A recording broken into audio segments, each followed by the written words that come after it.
The Kinsman Redeemer, Part 4.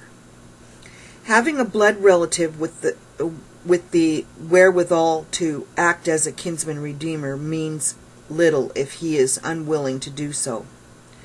The third responsibility of the kinsman redeemer is that he must have the desire to perform his act of redemption.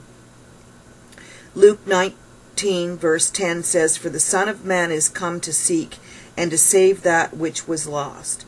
God's gift cost him his Son and cost Jesus his life. John 15 verse 13 says, "Greater love hath no man than this, that a man lay down his life for his friends." 1 John 3 verse 1 says, "Behold, what manner of love the Father hath bestowed upon us, that we should be called the sons of God.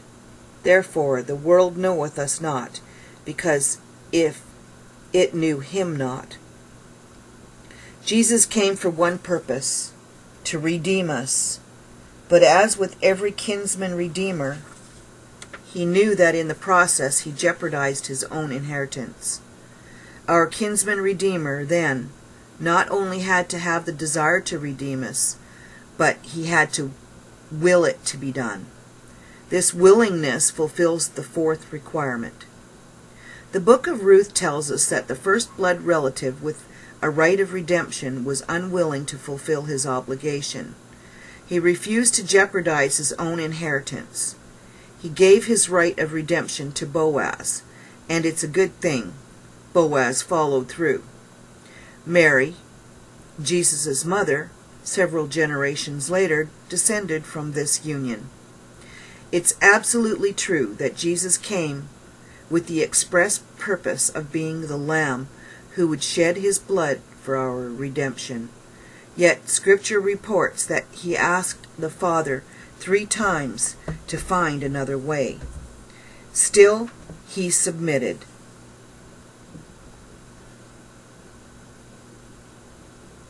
Oops, sorry, I took my eyes off the page and, still he submitted to God's will. Matthew 26, verse 36 to 44 says, "Then cometh Jesus with them into a place called Gethsemane, and saith unto the disciples, Sit ye here while I go and pray yonder. And he took with him Peter and the 2 sons of Zebedee, and began to be sorrowful and very heavy. Then saith he unto them, My soul is exceeding sorrowful, even unto death. Tarry ye here and watch with me. And he went a little farther, and fell on his face, and prayed, saying, O my Father, if it be possible, let this cup pass from me. Nevertheless, not as I will, but as thou wilt. And he cometh unto the disciples, and findeth them asleep, and saith unto Peter, What? Could ye not watch with me 1 hour? Watch and pray, that ye enter not into temptation. The spirit indeed is willing, but the flesh is weak. He went away again the 2nd time, and prayed, saying, O my Father, if this cup may not pass away from me, except I drink it, thy will be done. And he came and found them asleep again, for their eyes were heavy. And he left them, and went away again, and prayed the 3rd time, saying the same words. Why did Jesus pray this way? Was he unwilling to go to the cross? Hebrews 5, verse 7 to 9 says, Who in the days of his flesh, when he had offered up prayers and supplications, with strong crying and tears unto him, that was able to save him from death, and was heard in that he feared. Though he was a son, yet learned he obedience by the things which he suffered, and being made perfect, he became the author of eternal salvation unto all them that obey him. Did God ever ignore Jesus' prayers? No, he always answered them. If Jesus begged God to help him avoid the cross, wouldn't he have done it, since this did not happen? What was Jesus really asking? He prayed to be saved from the curse of death that plagues all humans, not from his death on the cross. He did die on the cross, and God the Father heard his prayer and saved him from death at the hands of the satanic powers that tried to kill him in the Garden of Gethsemane before he could get to the cross. To fulfill prophecy, he needed to die on the cross and complete the atonement for sins. If Satan had killed Christ at any time from infancy to the road leading up to Golgotha, he could have defeated God's plan of redemption. Christ had to get to the cross in order to triumph over Satan. Colossians 2, verse 14 to 17, and 1 Peter 2, verse 24. Satan had Herod try to kill Christ as a baby. He tried to trick Christ into throwing himself off a tall mountain. He inspired men in Nazareth to stone him. Had Christ resisted arrest in the garden, or if his men had fought for his freedom, he might have been slain.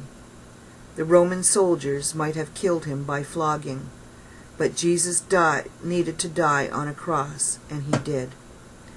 There are many scriptures that expressly tell us that Jesus was willing in obedience to go to the cross.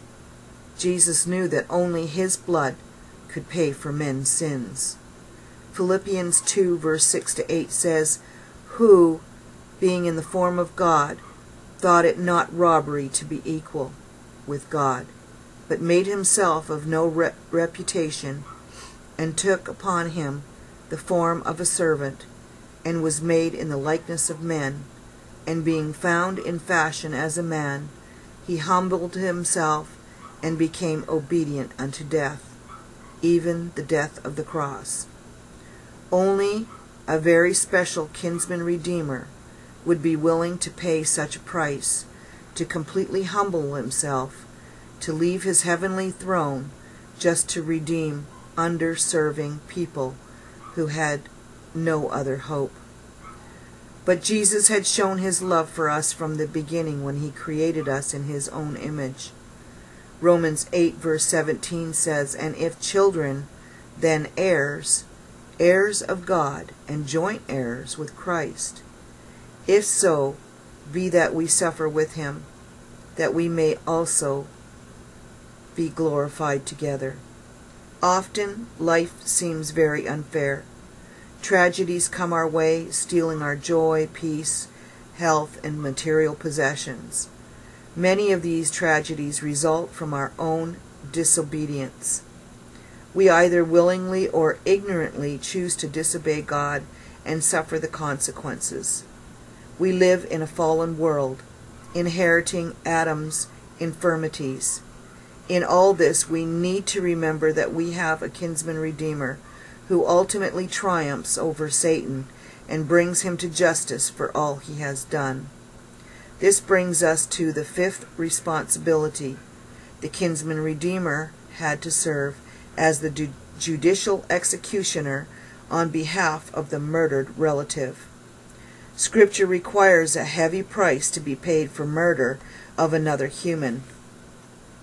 God instituted capital punishment. He did this because we are made in the image of God, making life very sacred.